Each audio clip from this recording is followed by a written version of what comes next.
ปรับเพื่อนจะได้เทปั้นลมใหญ่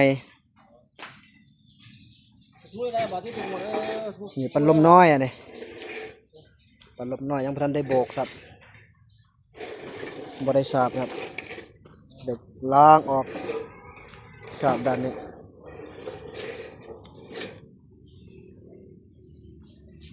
ตบปูนมื้อนี้จะบ่ได้ขึ้นเทิงมื้อนี้แต่ว่า8 ค่ำมื้อนี้เอาทางลุ่มเอ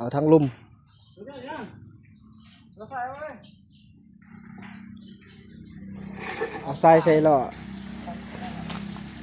ตักทรายใส่ล้อมาเด้อมาปรับใส่เติมรูปบ่นี่ทรายอยู่พี่บักกระได้มันไปใส่ล่ะ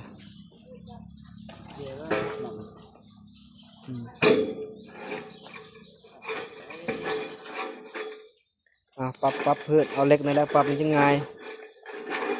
แล้วไว้งานคือเก่าแต่บ่ได้ขึ้นเทิงมื้อนี่วันศิลเมื่อวานนี่ตัวเฮ็ดตัวนั้นเมื่อวานนี่ตบหลังอาจจะบ่ได้ขึ้นมื้อนี่8 ค่ำเบิดขึ้นเทิง8 ค่ำจักหน่อยก่อนค่อยปรับมันก็ได้ดอกเต้ถ้าสายมาถอกใส่ก่อน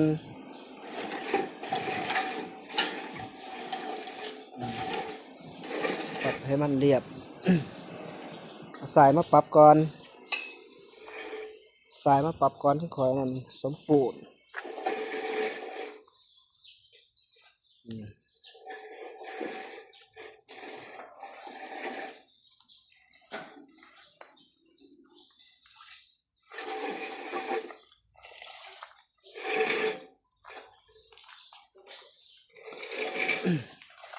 เทพัดลมด้านนอกพัดลมตัวนี้ใส่โตทั้งลมตัวใหญ่นี่แหละมัดเล็กไว้แล้วยาวๆไปเลยจะได้ตัดครึ่งเม็ด1 เม็ดปลายนี่แหละประมาณอยู่เม็ดปลายแล้วก็ตัดเฮ็ดยาวเลยสิย่อขึ้นบ่ไหลมันหนักตัดครึ่งแล้วนี่ตัดครึ่งหนึ่งใส่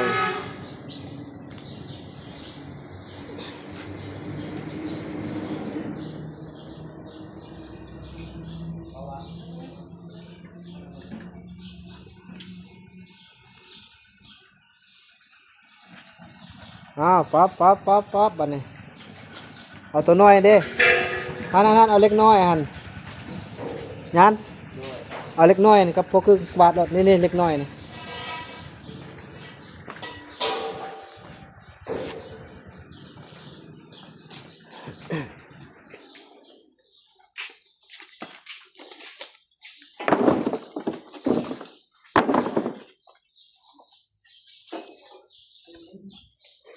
ให้เขาออกเป็นเห็ด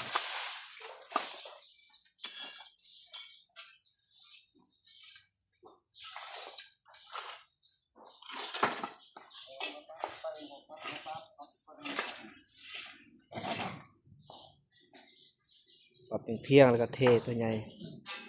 ตัวน้อยเห็นพ่ออะไรบ่ตัวพักตัวเทิงได้สองด้านบ่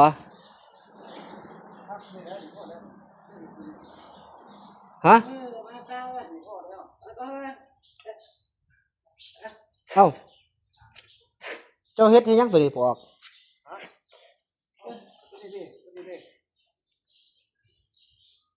ตำลังก็ได้ตัวนี้นะ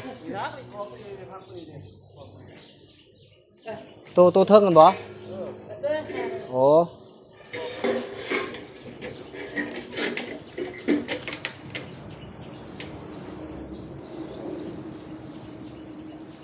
ตัวเก้ามันเท่าไรเนี่ย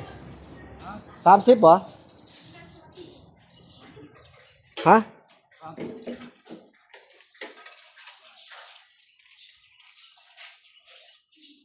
ฮันเด้ปัดลมมันหันแดงๆฮันเด้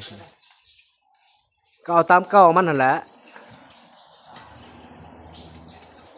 โอ้พักเทิงมันตั้งหาก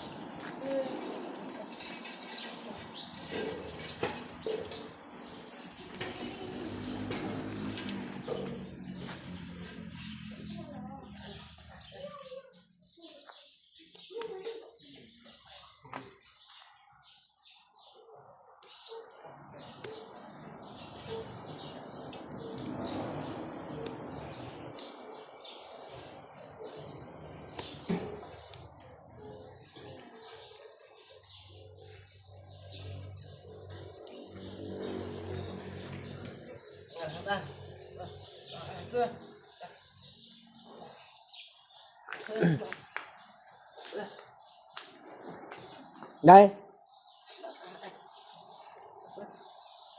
ฮะ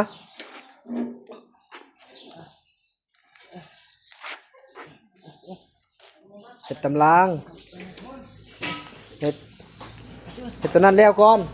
เห็ดตัวนี้แล้วก่อนถึงใส่ออมเลย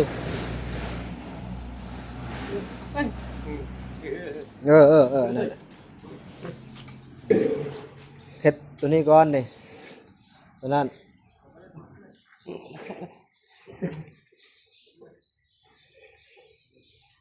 งานใส่ปัดลมตำลังตัวนั้นตัวนี้ใส่เทิงก้อนเทิงพูนตัวนี้แหละมันตัวนั้นแหละมันใส่ตัวนี้นี่ใส่ตัวนี้นี่ตัวนี้เราใส่ตัวเทิงโอ้ยเว้ากับคนเว้าบ่ได้นี่มันบ่เข้าใจกันดอกนะ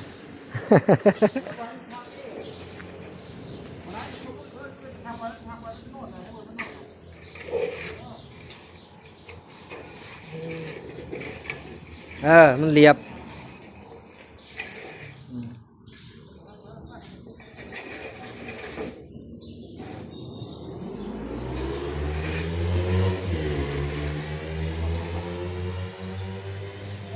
เรียบแล้วบัดนี้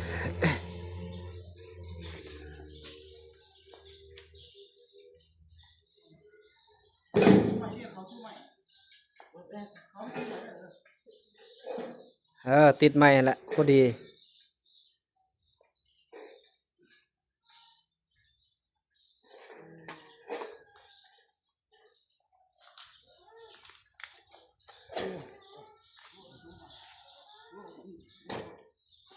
มันบ่จุดอกมันขาขี้ปูนยูออกไปก่อนนะบอกให้ยูออกไปหรือปะเลยยูขึ้นเมื่อวันนี้นะปั๊บยูขึ้นเลยลักตอนนั้นมันบ่ได้ดอก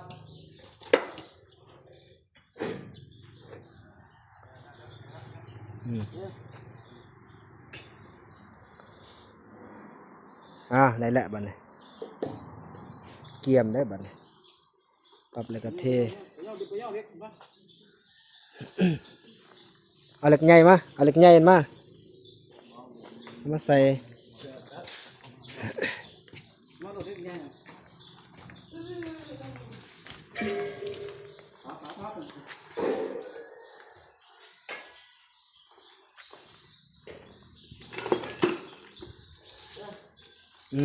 เอาตัวนั้นแหละเอานั่นแหละอันเดียวเอายังตัวนั้น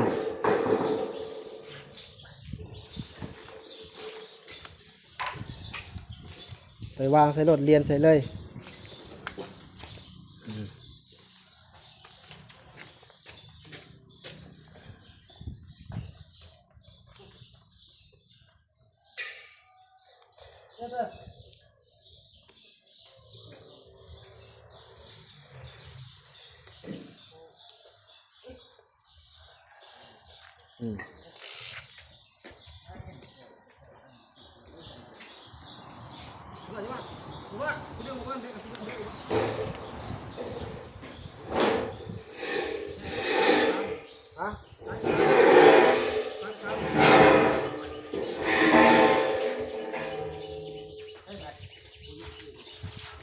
เอาแมทมาให้เดี๋ยวปะ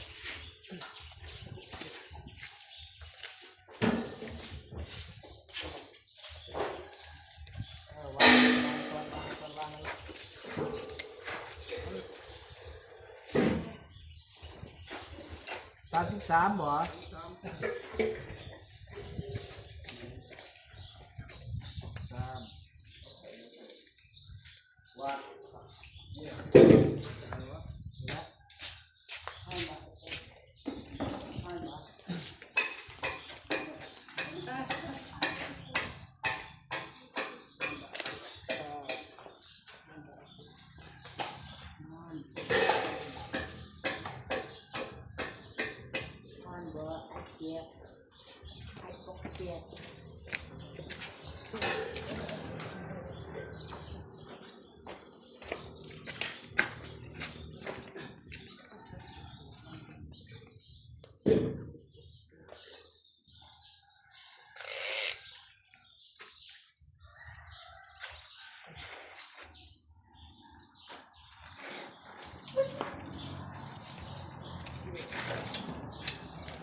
ตีเฮาตัวนึงไปแช่เนาะ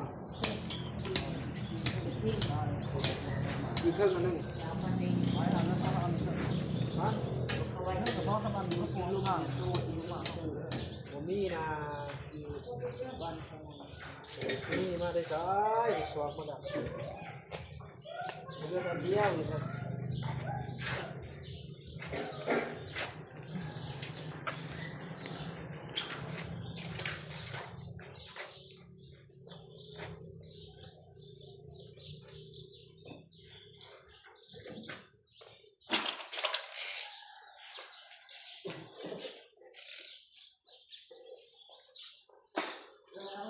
ตายไปกินปีหัวอะไรของกัน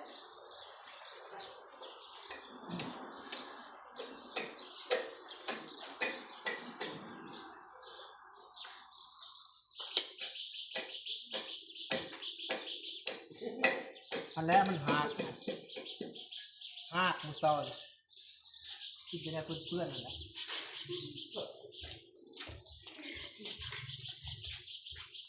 คนตีก่อนเอามากินขี้งัวว่าสัน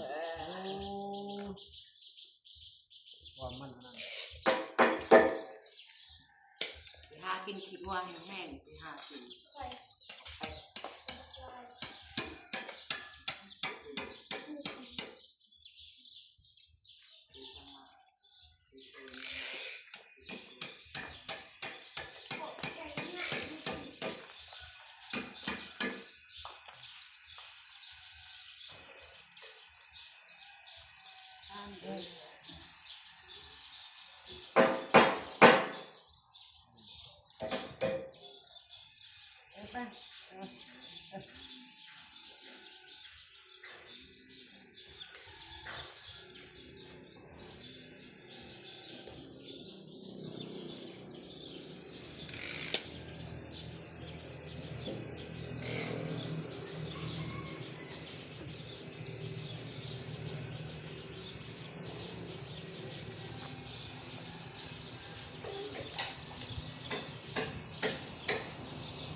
วัด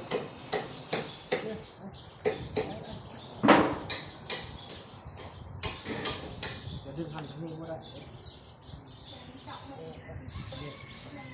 สองคน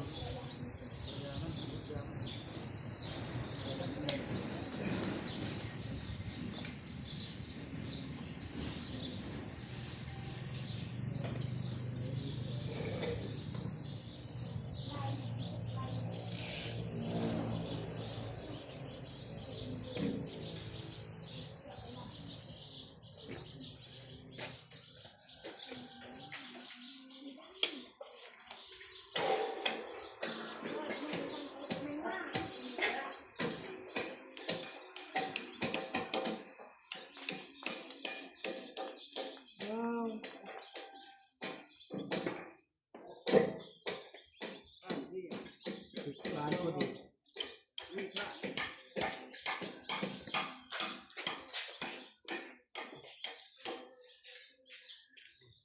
เดียวกับพ่อมั่งนอนบ่ฮะ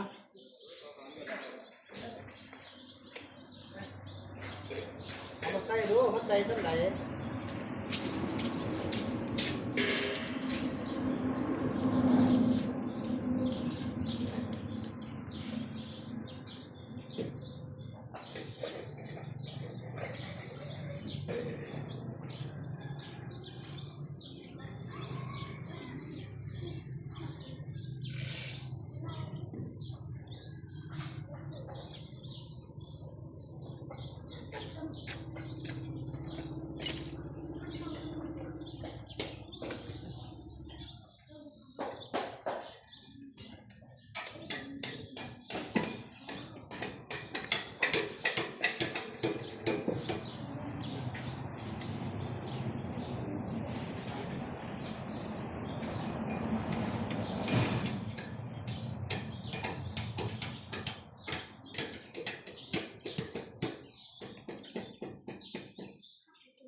อาจ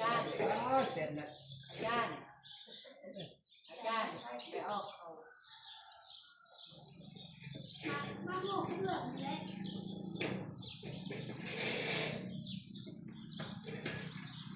อาจารย์ไปออกมาโมกันเรื่อง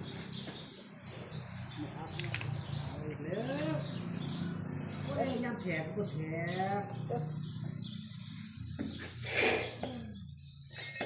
เด็กจะโอ้อ่อน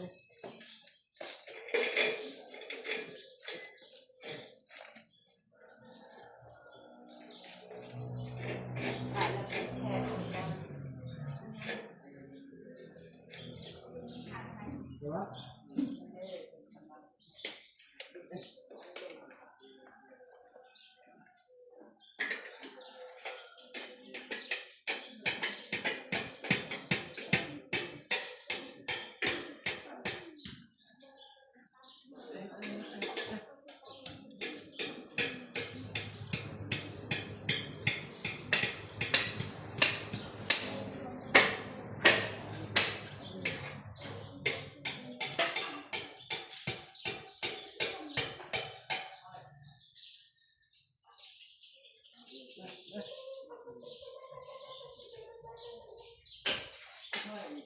เรามาใส่ดู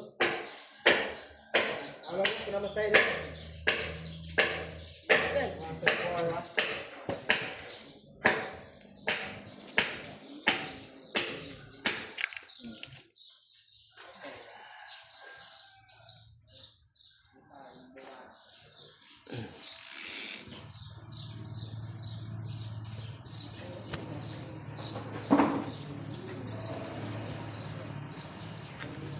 มาเซ็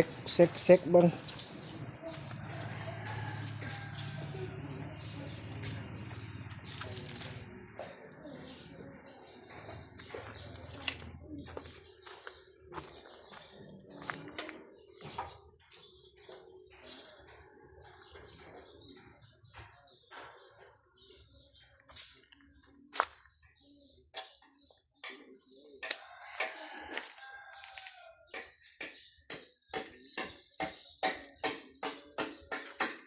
ย่อไปใส่ได้คือว่าย่อนี่ใส่ไปเลยนะตัดมาเลย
ดูที่มันสูง คือแบบนั้นยามมันบ่เหยียบมันสิลุกมัน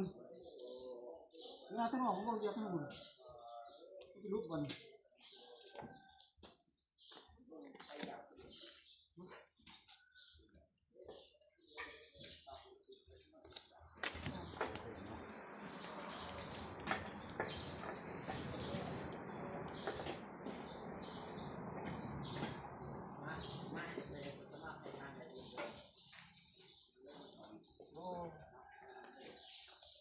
ไปเบิ่ง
เ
นะ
แล้วก็เบื้องแต้มห้องไปด้วยนี่หรอนี่ก็เบื้องแต้มห้องนี่แทนเหยียบแตกไว้รถเหลือจะขอไว้เดี๋ยวว่าจะยากมักได้ผมเห็นประกันนี้เลย เอาไปสร้างถอบ เบื้องแต้มห้องนี่เหยียบแตกนี่ กระเบื้องแตก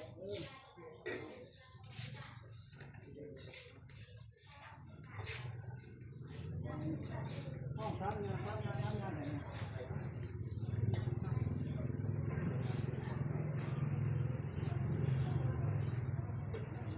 ลุกลงเกิด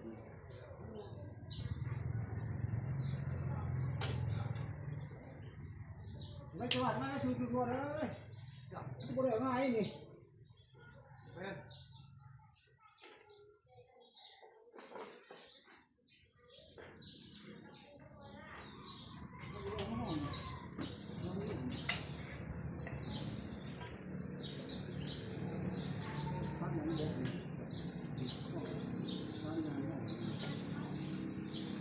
เอากระเบื้องนี่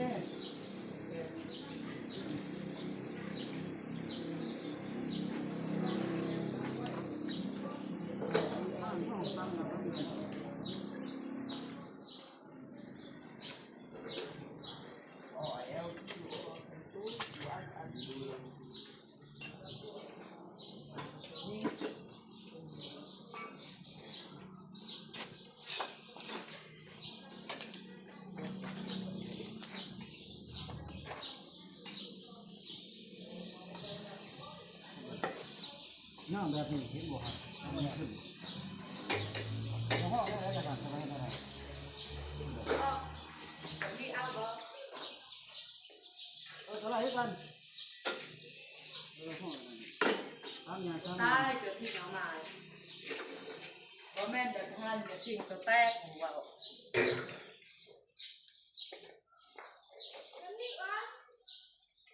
โบราณห้องประมาณโบราณ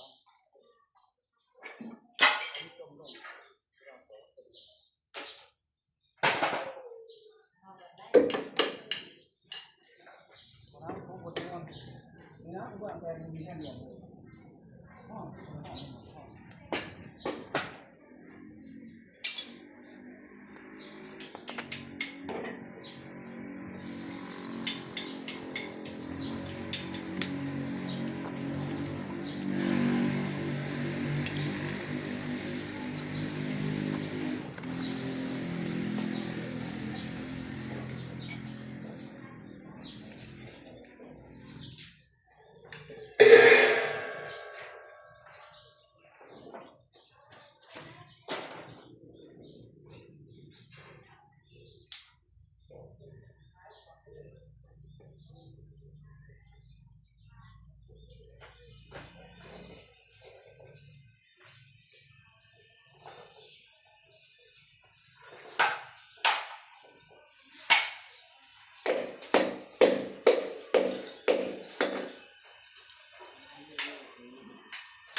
ห้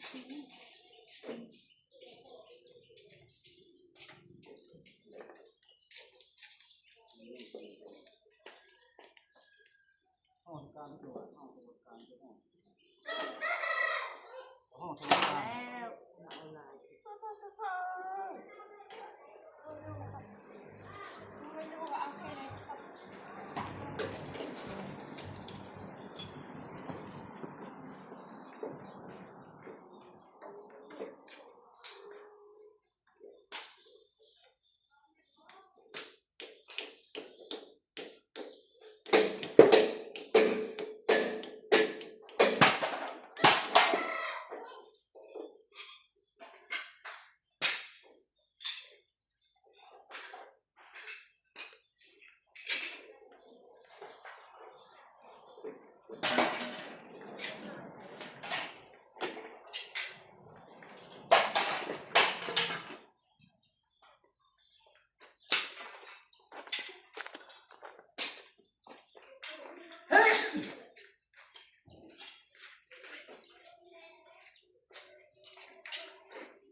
เดือนเดียวก็ได้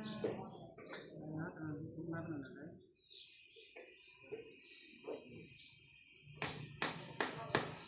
ขอเอาเรื่อง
อื่น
ท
างเดียวนี่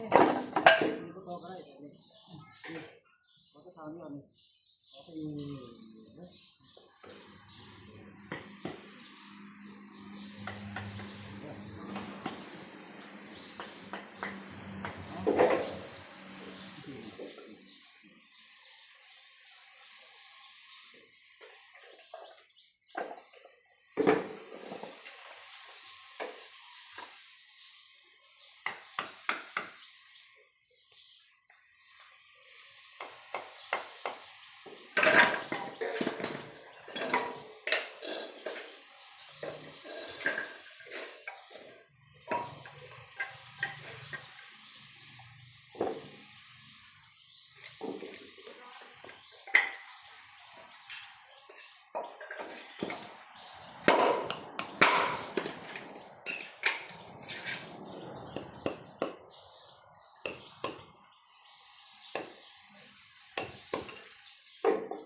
เขาจะพูดกันเลยว่าพูดตรงไหน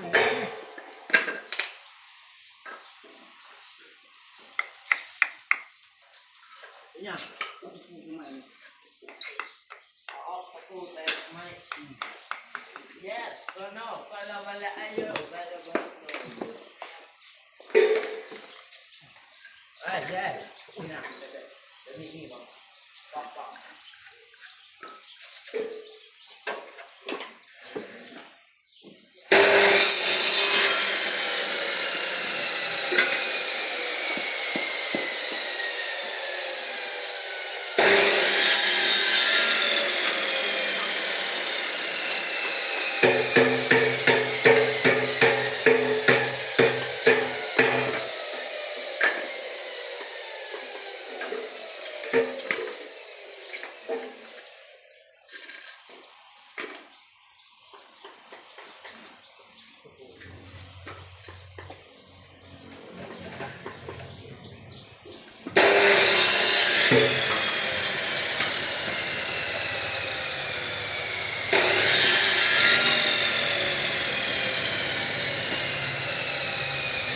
เ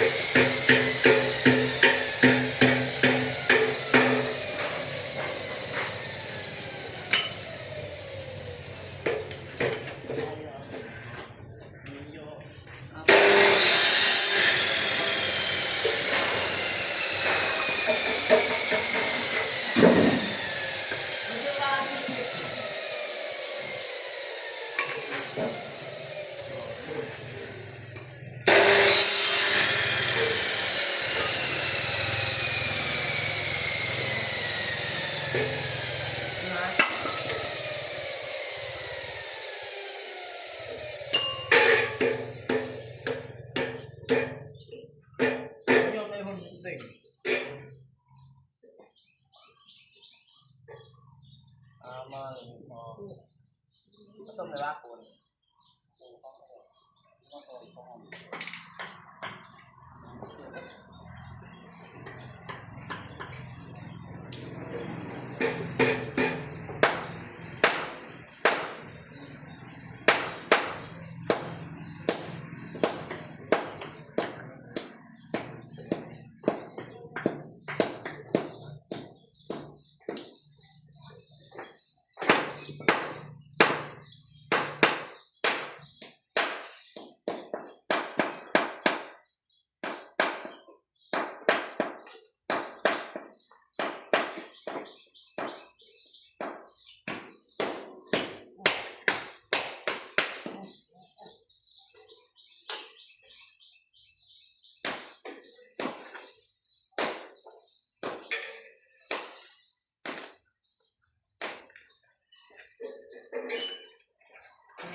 ไปแล้ว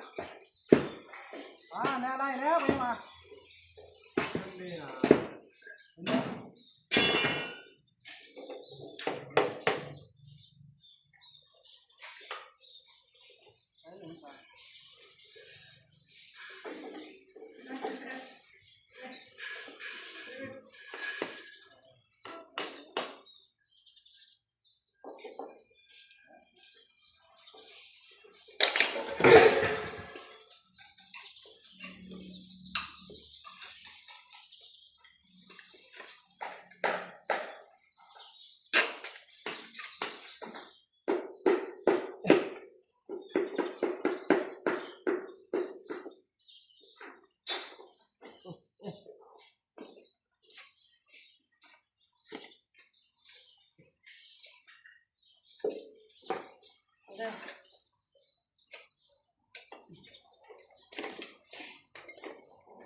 เก็บมา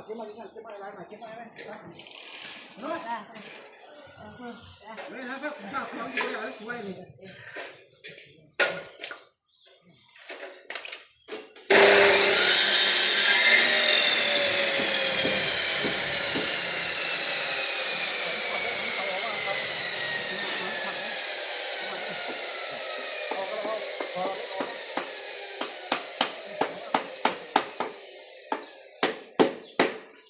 เขาแล้วมันสิยากโพด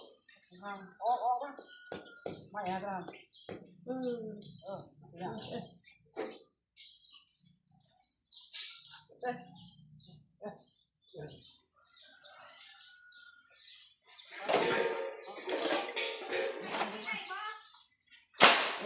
ทำไมไม่ไรเขาโกงเด้อ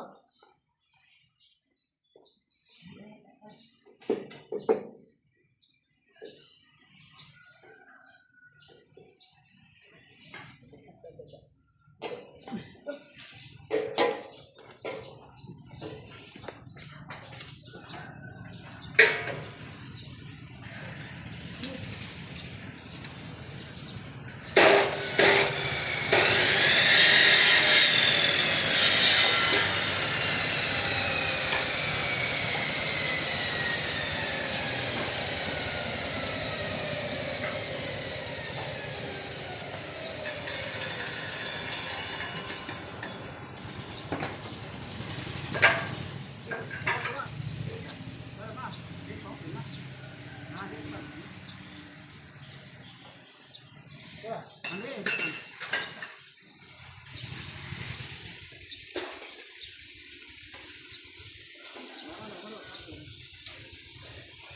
เอาเปลี่ยนหมอมา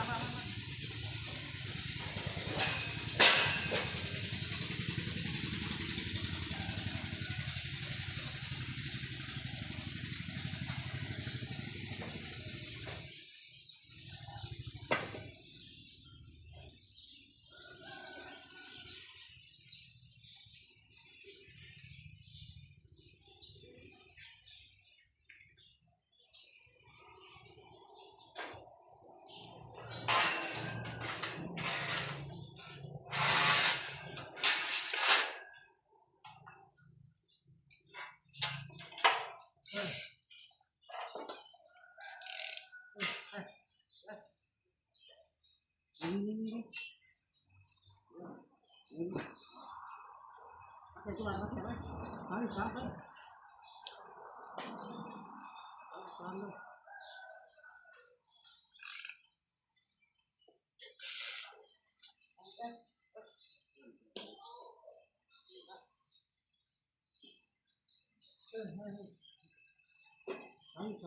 าม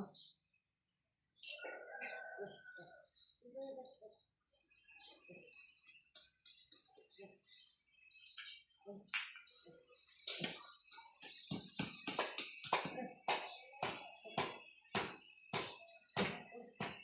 รื่องว่าของกับเมื่อ2 วันไม่ใช่เราหนึ่ง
พอจะเห็นว่าสุด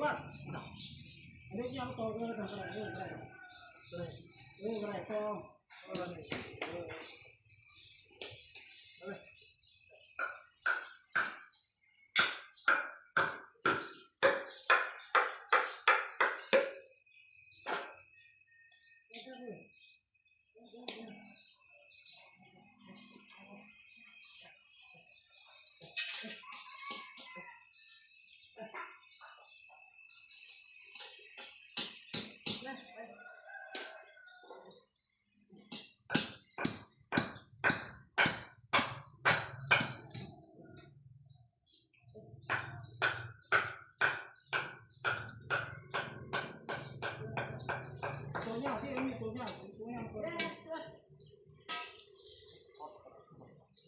มันพวกนี้มัน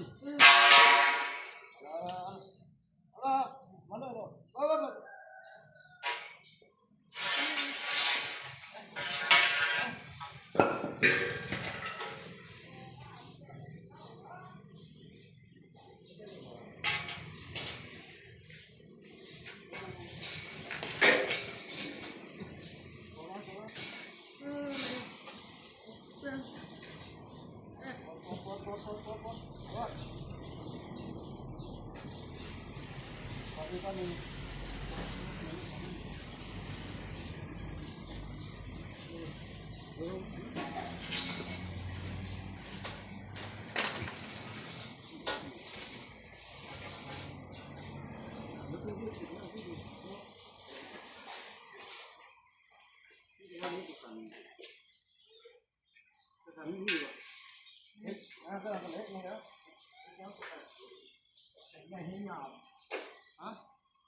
ว่าตกกาแล้วก็นั่งสปอร์ตตัวเอง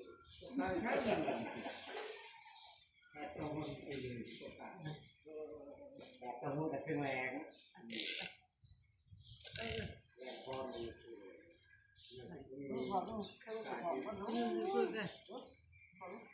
แรงที่เลยนักที่มีป้ายจะบอกต้องฟันทางเรา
ยังบ่ได้เทมานี่บัดนี้ แล้วให้ไง ไม่คันบ่ไม่คันสูงเกินไปยังบางก็ได้ ใจมากกาแฟมา ตัดได้ตัด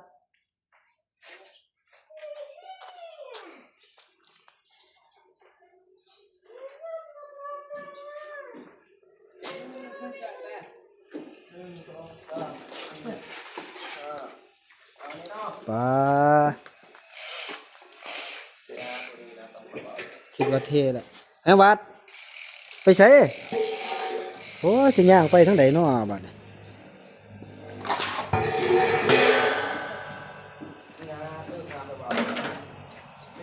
ยังบ่ได้เทบัดนี้โบ้ย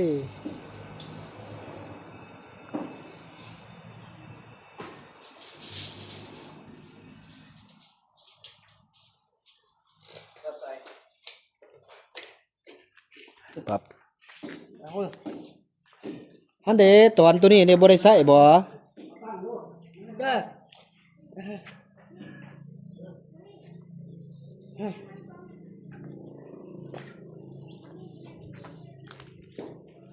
นะพอออกตัวนี้บ่ได้ใส่เต้สุดท้ายนี่ใส่คือกันบ่นี่นะตัววางนี่ก็เทือนจังได๋เฮาก็ตัดให้มันได้3ท่อนตัว ตัดให้มันได้3ท่อนมันก็ใส่ได้ตัวยังได้หลายว่าซั่นเถาะลองแทกมันดูบาดแทกมันดู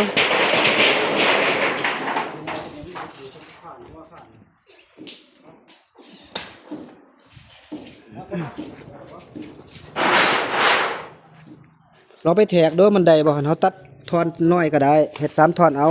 สิไหลอยู่แมตปลายแต่มัน2เมตรสิไหลอยู่ ลองวะลองใส่มันก่อนแมตปลายมันจะได้อยู่นะได้อยู่ได้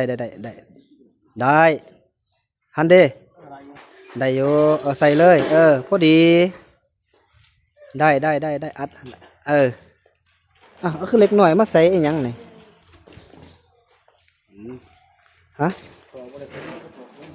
อ๋อ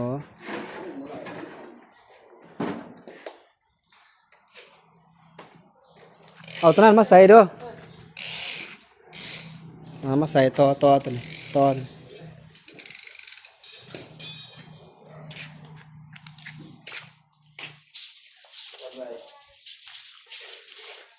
ใส่ตัวลุ่มมันได้ปะลองแทงดูตัวนั้นได้ยังบ่ลองใส่มันดูโอ้บ่ได้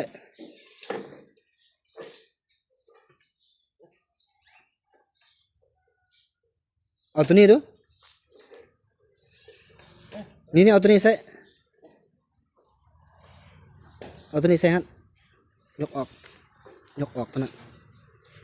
ยกออกตัวนั้นมาใส่นี่เล็กขนาดเอา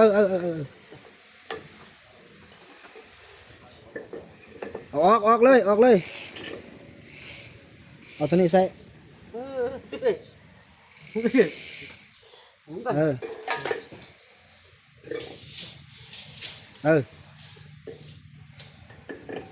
ดีพอดี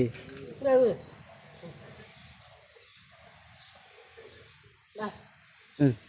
อยู่เอาตัวนั้นออกมายับตัวนี้ดิเคาะต่อยออกมาตัวนี้ใส่นี่ได้บ่นี่ใส่หัดนี่ได้บ่นี่ใส่ละบ่ได้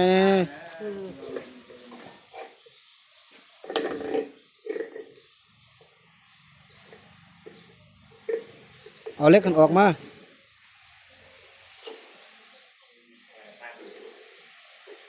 เคาะเล็กกันออกมายับกันได้เคาะเลย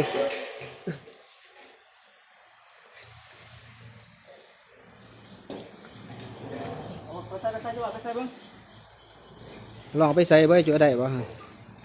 แต่มันบ่เทิงเขาก็ตัดเอา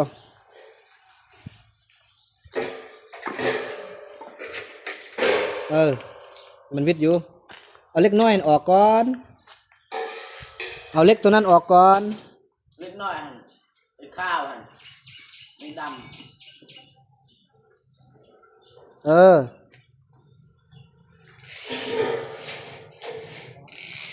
จะก็ปะกันก่อนตัวนั้น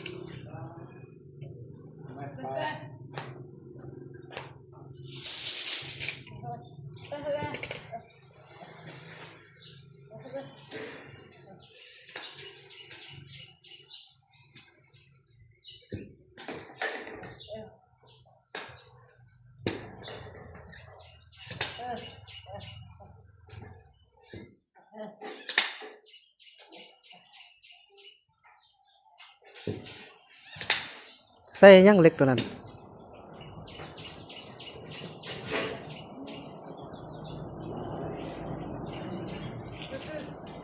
ยอไปใส่เลยยอไปใส่เลย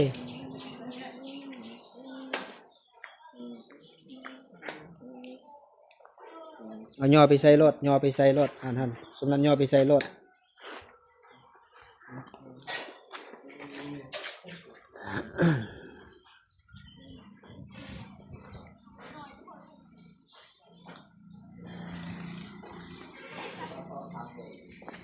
ใหม่ตัวนี้มันก็กันฝุ่นเนาะ หึ บ่เด็กเนาะ บ่ งัด อ่า ตู้ได้